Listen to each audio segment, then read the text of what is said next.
Well, welcome to your next best step, the locker room for purpose-driven leaders. This is where we slow down, reflect, take our next best step through real stories, practical strategies, and rooted leadership wisdom. I'll help you lead with clarity and intentionality so you don't have to just wing it, because even the best leaders need a coach in their corner. So let's go. Hey, on episode number 2, and my first guest on your Next Best Step podcast, I got Kyria Stephens in the house. Woo! Come on. Man, welcome to the podcast.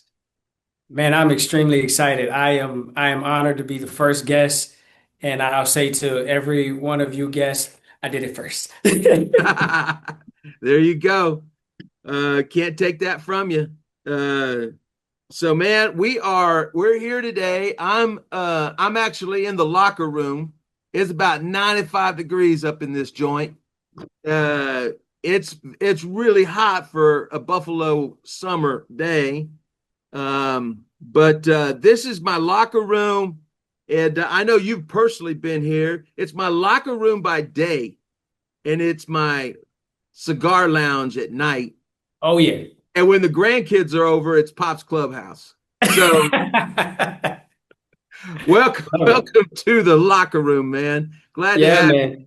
Yeah, man. It's the same here. Our AC ain't working, and I'm sweating. This is why my forehead is shining. Well, I got me a sweat rag as I normally do, need it. So I might be wiping it here or there.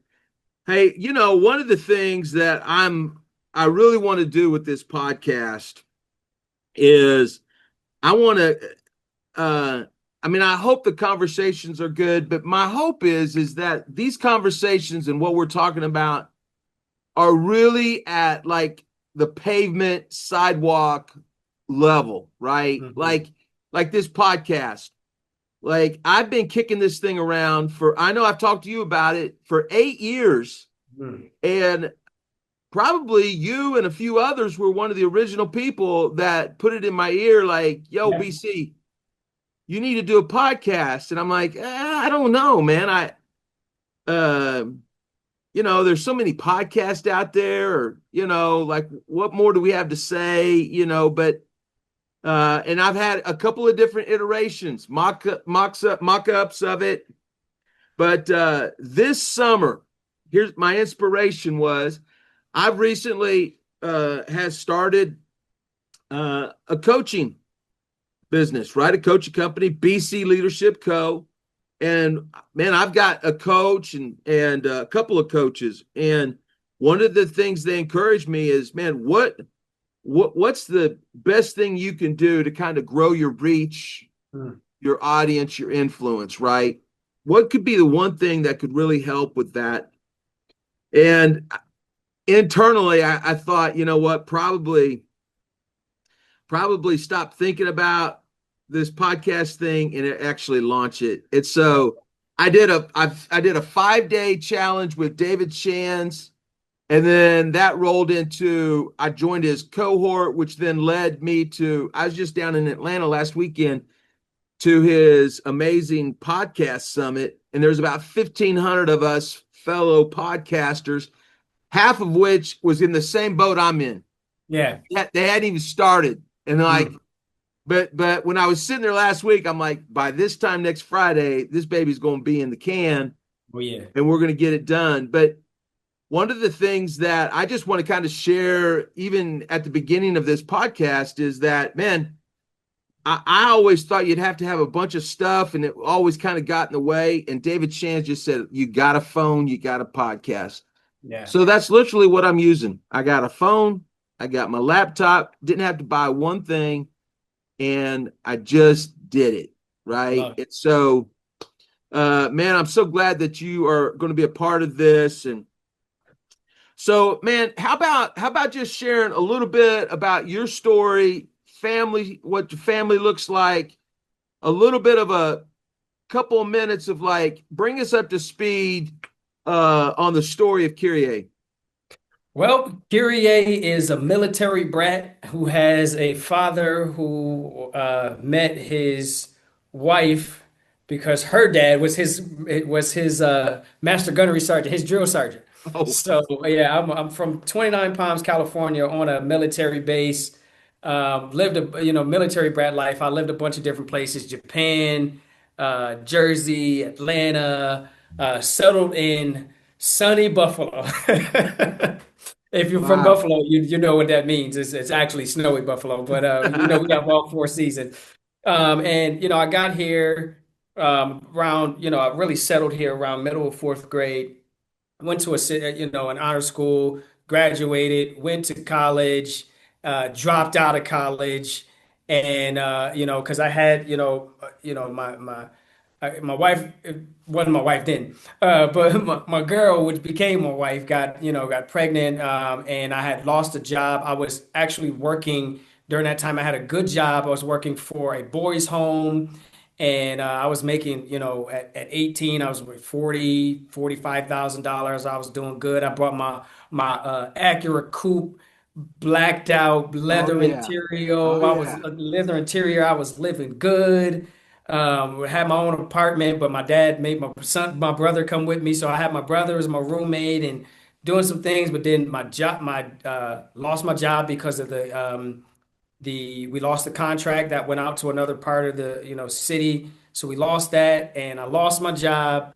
My girl was pregnant. My car broke down. I had all of those things kind of happening at once.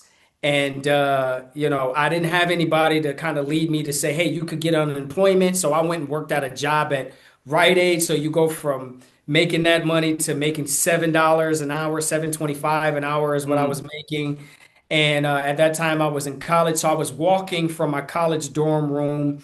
I was walking about 4 or 5 miles to my job, and because I hadn't even had money to get on the bus.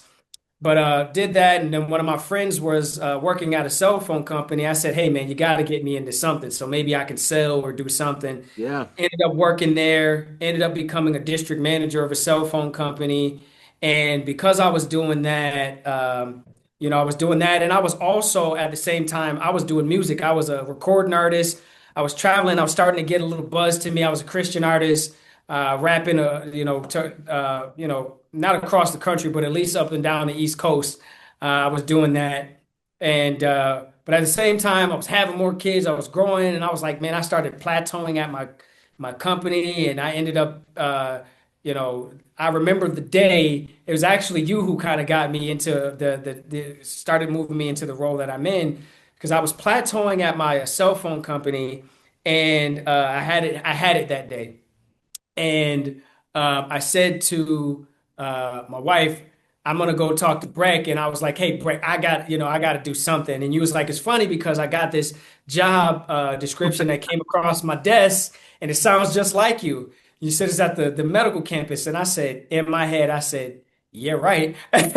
So my head was a Hail Mary. I threw up a prayer. I applied for it. And after a few panel interviews and a little persuading in the background because you knew the CEO, I ended up getting that job and I ended up becoming the community program manager and was able to kind of turn around the reputation that we had at the medical campus and really built my reputation by being there in the community, serving others and just bringing value. And during that time, I went from community program manager to chief network officer within about 7 to 8 years. I did that, and that led into where I am right now. But yeah, that's my kind of background, man. It's just Yeah. really grinding and just showing up and adding value and saying yes to opportunities that I didn't even think that I was qualified for, but just jumping in there and getting it done. Yeah. Yeah. Just watching you fairly close in proximity, Kyrie, um it's been an amazing thing to watch. And often we get opportunities because somebody allows, they allow us to borrow their name or their, hey, would you put a good word in for us? And that can get us in the door, but man, it's our character that Mhm. closes that door shut so that we maintain and get to keep those kind of jobs. And that's just been your steadiness over these years. You love Jesus, you love your wife, your kids, and you love people. Yeah. And that's always been a consistent with you. And I think that's really important for us to really understand and to think through like, hey, there has to be a level of consistency. Mhm. And so I'd like to fast forward us to, maybe when was the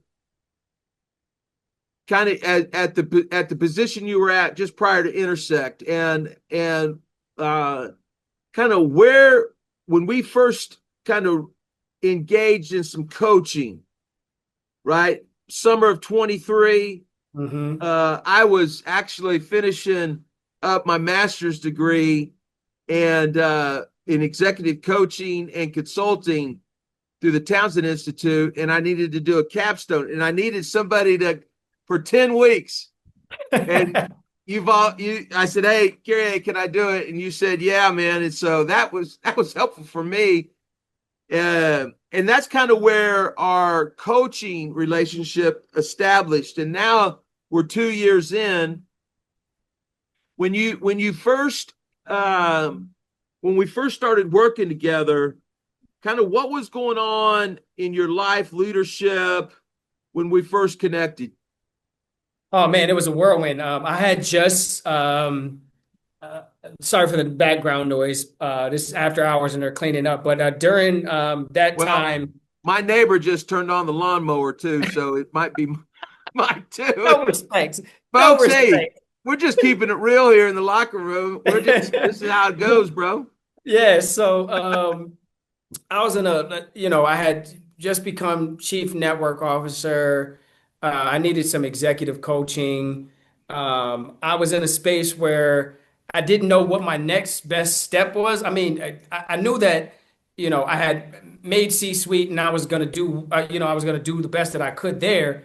But I felt like there was an actual step, and even though I had just stepped in, I felt like there was another step that I needed to take. I needed to get my life in order. I needed to have some systems. I needed to start thinking more strategically about how I do things. I Hmm. mean, because you got a wife and three kids who are growing. My daughter's in high school. I got one is about to enter middle school. I got a middle in elementary. They got all of these things they have going on. I Yeah, have community stuff. I have a team that I'm managing. I have vision thing, and then I started thinking about this company that I wanted to start and how to make impact in Buffalo because there were so many things going on around, after 5/14 and there was a mass shooting in Buffalo. And I was thinking about how do I impact my community even deeper. So there were so many different things going on. And man, I really needed somebody to help me get on track to start uh, being as effective as I can be because there was a lot of movement, yeah, but not everything was forward progress, man. So I needed to cut some things and I needed to get a game plan on how to move things forward. yeah. I remember once we were trying to process all that was going on in your world, which was a lot. And do you remember the little framework we used Mm. that was kind of like, I think, really helpful? Do you remember what that was? There was a few of them, but there was start, stop, and continue was a Right. really good one for me. Is like some of the things that I should start doing, like figure out where I want to go and think about some of the things I should start doing to get there. Some of the things that I continue that were going well. We could maybe need a little tweaks, but we're going pretty well. And then some of the things that I should absolutely stop doing. And so that was a good thing, and that actually helped me to really put some structure in my life. It actually got my room clean, man. It's like once I start doing that, there were some things that I was able. It gave me some time back in my life. It gave me some real clarity on what the main things were Yeah. and some of the things that I could really just say no to. Yeah. And one of the things that when I'm working with leaders, and it's kind of the first question that I ask, and it's kind of a courageous question to ask. And I just say this, like, what's it like on Mm. the other side of you, dot, dot, dot, really? Hmm. What does it look like, sound like, feel like? And if a leader's not willing to ask that question, I already know something about that leader. That Mm. leader does not have their best interest in mind, Hmm. nor the people that are counting on them's best interest in mind, family, team, coworkers. And it's a courageous question because there's sometimes you're in the pecking order, you're in a place in the organization, and you Yep. don't really have to ask the question. Hmm. You have the position and the authority to just tell people what to do, and Yep. they got to do it. But as we often talk about, like the different levels of leadership, if you really want to have an influence in people's lives, not that they have to follow you, but they want to follow you, Hmm. then you have to ask the question, what's it like on the other side of me? And we did that. We walked through some of those things. And I think from those the feedback, we started crafting some things about, well, what should we stop doing? Yeah. What should we start doing? And what should we continue to do based upon this intel that Yeah. you get back? Yeah. We did the Because 360. Yeah. yeah. And so there's really important intel that we need to have as leaders. And when we can get that info and we can adjust how what it looks like, what it feels like, what does it sound like on the other side of us, man, we're already winning. So Kyrie, so fast forward about 18 months ago, this opportunity of what you're doing now really started to gain some momentum. Yeah. Can you just kind of share what your role is, what the name of your company that you just launched just a few months ago, just real briefly, like what it is, what is at the core of it? Yeah. Absolutely. So we launched Intersect Buffalo. Intersect Buffalo is a mission-driven nonprofit organization working on building an empowerment district on the east side of Buffalo. Really to just strengthen community connections and improve the quality of life for Buffalo's east side. Intersect's job is to do four things in four areas. So we proactively convene partners, we consistently coordinate collaboration, we shamelessly amplify the good that's going on in the district, and then we relentlessly advocate for the best interests of the district. Mm, Our work is organized around our four pillars, and those four pillars are economics. So in economics, there's workforce, there's entrepreneurship, and then there's the financial empowerment because you want to give a man a fish, then you teach a man to fish, and then you need to teach a man what to do after he catches the fish. So we think about it that in that ways.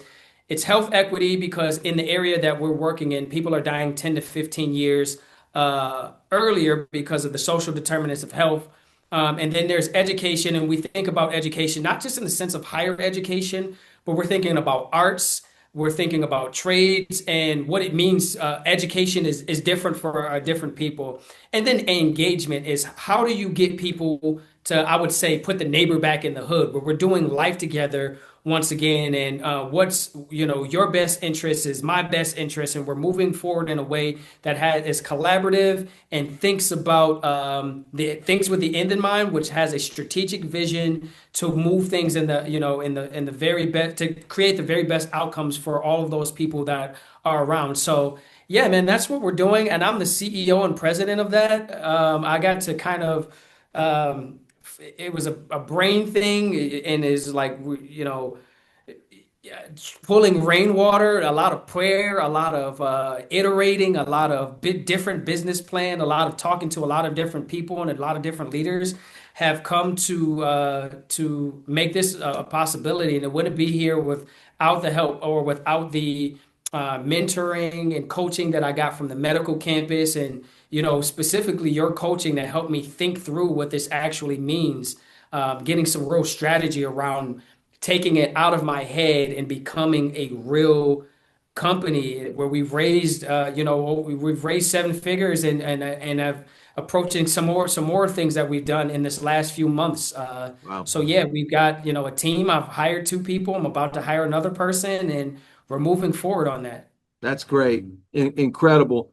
And we often talk about just, where nobody grows and scales alone. We're, Mm, we're always on the shoulders of others.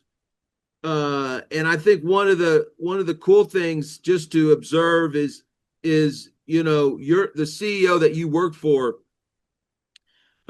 He was very intentional about um, about creating a seat for you mm, at the table, hmm. right? And then literally when he didn't have to, he actually left the table, Yep. right? And it's one thing when you see power and they're like, hey, this is my guy, but I'm still Hmm. the boss. Yep. But then what he did was, hey, I know I'm the boss, but this guy, this is who you need to pay attention to. And he literally slid over Yeah. and allowed you a seat at the table. And he basically exchanged his like what he had done, all of it, his reputation, the platform that he had, and he gave it to you to be able to leverage. And that's one of the things that I think in leadership, none of us get the transition of leadership right and perfect. Hmm. But I think that was an interesting dynamic to see, and it allowed you to be able to scale and to grow exponentially faster than you would having to do it the old-fashioned way. Oh, absolutely. I mean, you're absolutely right, Breck. He's put me, and I mean, from the local level, state level, even globally, we're a part of a global institute of innovation districts where, he's on on steering committees, and his voice is big in this. He was one of the first innovation districts and one of the founders, and in some of those things that are happening right now. And he would put me over and say, "Hey, this Kyria, you're that is the person that you need to listen to," and then walk away, like you said, literally make the introduction and then say, "Hey, whatever you need, Kyria is the one to tell you how to do this." And I'm like, "Wait, what? Where you going, Yeah. man?" Yeah, so it's been, and he's done for me what I want to do for others, which is Mm. create environments and experiences for them to thrive and have repeated opportunities to thrive, and amplify their voice and put them in spaces where they're in their areas of genius to be the person that we all need to be in the seat. Yeah.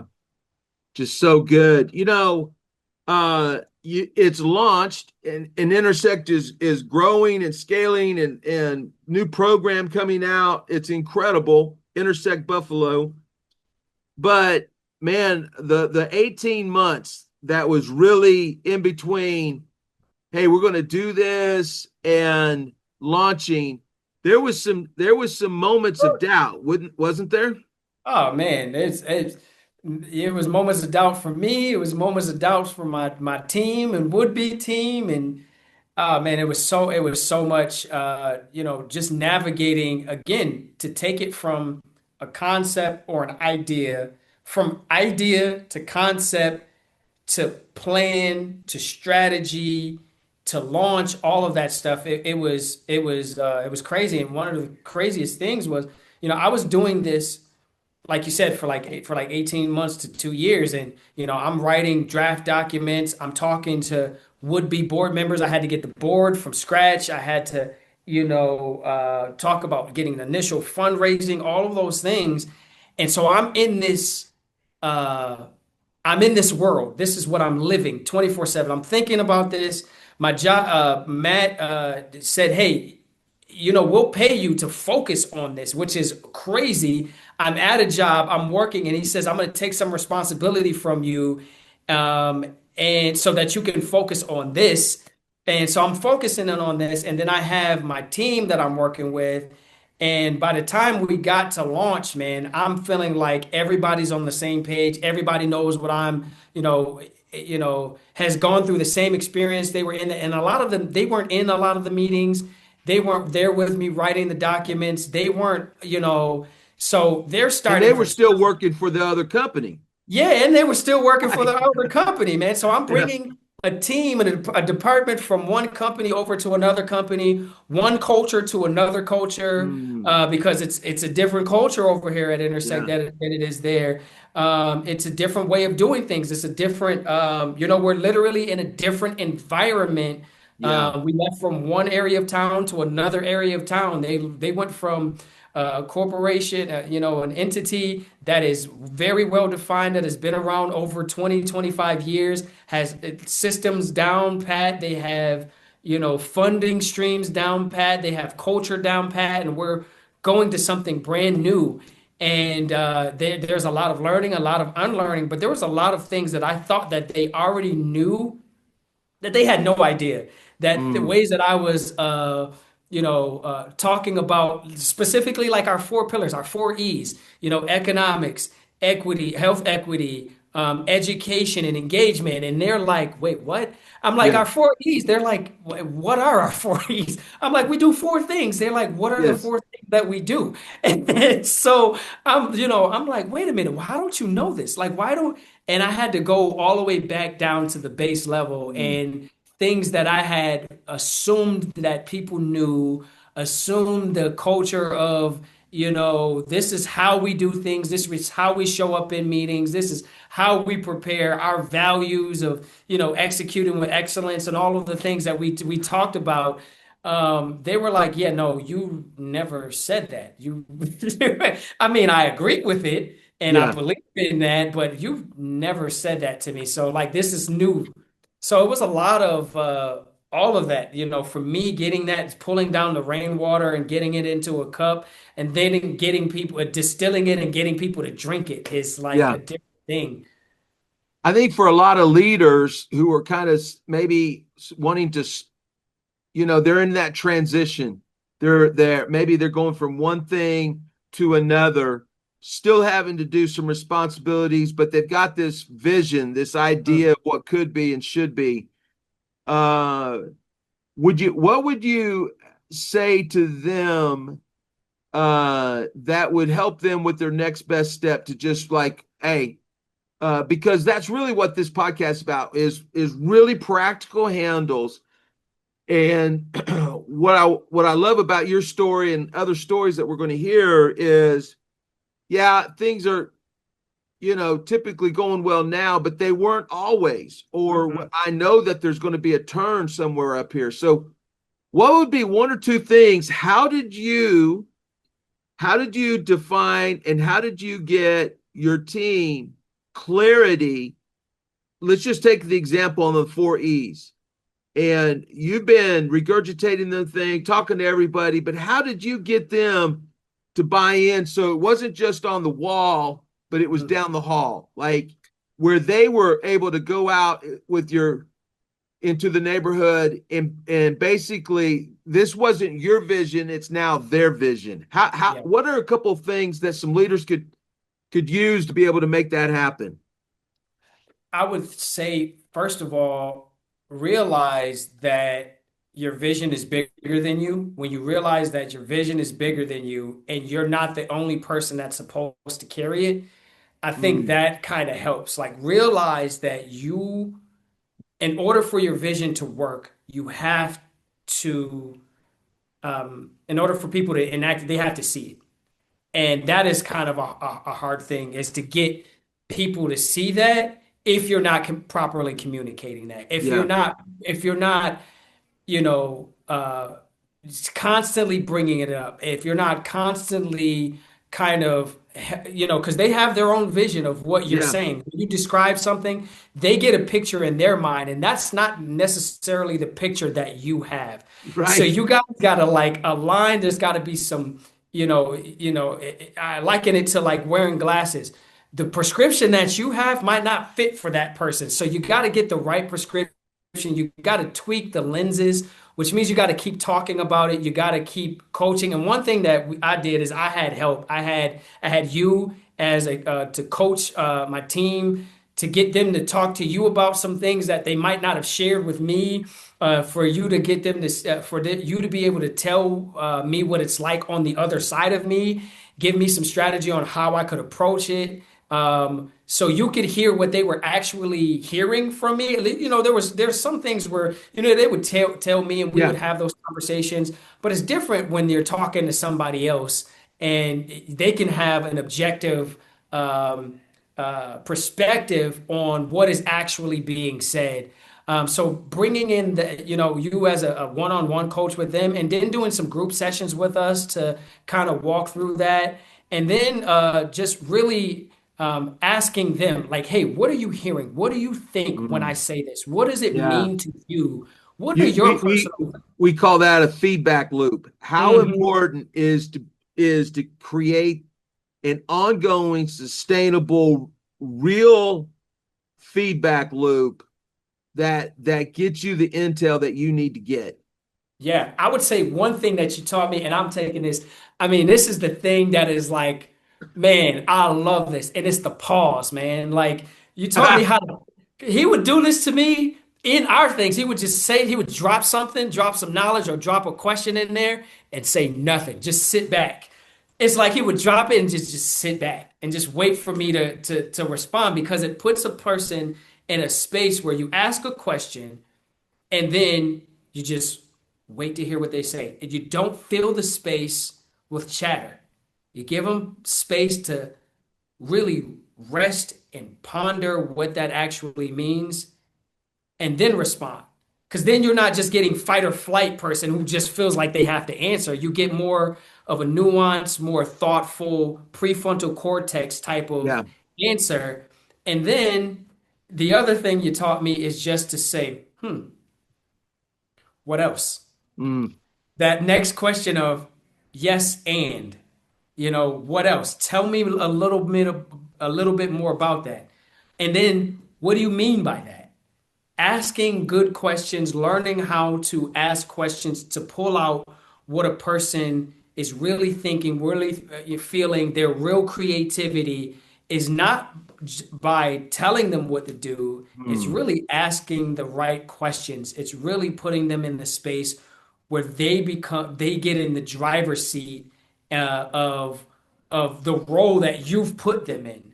Yeah. So yeah, that has been one thing that has been a practical thing for me, to get the best out of myself and my team, and to really build some. Another thing that it does is it really helps to build trust, because a person feels like you're really listening to them and you're really concerned about what they're saying, what they feel, their thoughts and their creativity. It's not just You're not just asking a question to tick a box, and get something out of them so that they can do something for you. You're Yeah. asking the question so that you can really understand who they are and how this dynamic of being on a team.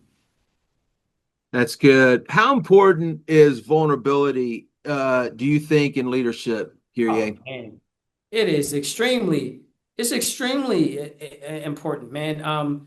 I think the biggest thing that has helped me in my growth as a leader is hearing from other leaders, and when they share how they failed, or what they've learned from, or how they used to think and they don't think like that Mm. anymore, or ways of doing things that they realized that weren't the best. I mean, that has really been really, really helpful for me. I think about it this way.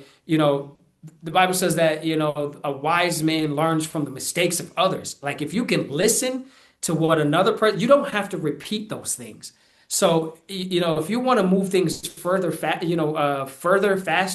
Yeah. you share what you've done wrong, Yeah. so that people don't have to have those pitfalls. So if I'm coming in and I want a teammate or someone who's working with me to be able to do something, and I want them to do something awesome, I don't just give it to them and say, "Hey, yeah, figure it out." I'll say, "Hey, yeah, there's going to be a level of figuring it out, but these are some things that you don't want to do. You don't, yeah, these are some things you might want to Right. consider, but these are some things you want to stay away from." So Hmm. vulnerability is extremely Yeah. important for what you want to give to them, and vulnerability is extremely important because you want to know from them how you're coming across, Yeah. how you can be a better leader. And if you're not vulnerable, you're not making yourself vulnerable to create that feedback loop, you're going to find yourself with blind spots that could take you out. Man, isn't that the truth? One last thing in our conversation with this, how important is curiosity? Ah, man, if you're not curious, if you feel like you got all of the answers already, you're not going to grow. Yeah. If you feel like, you've arrived, then there's no place to go from there.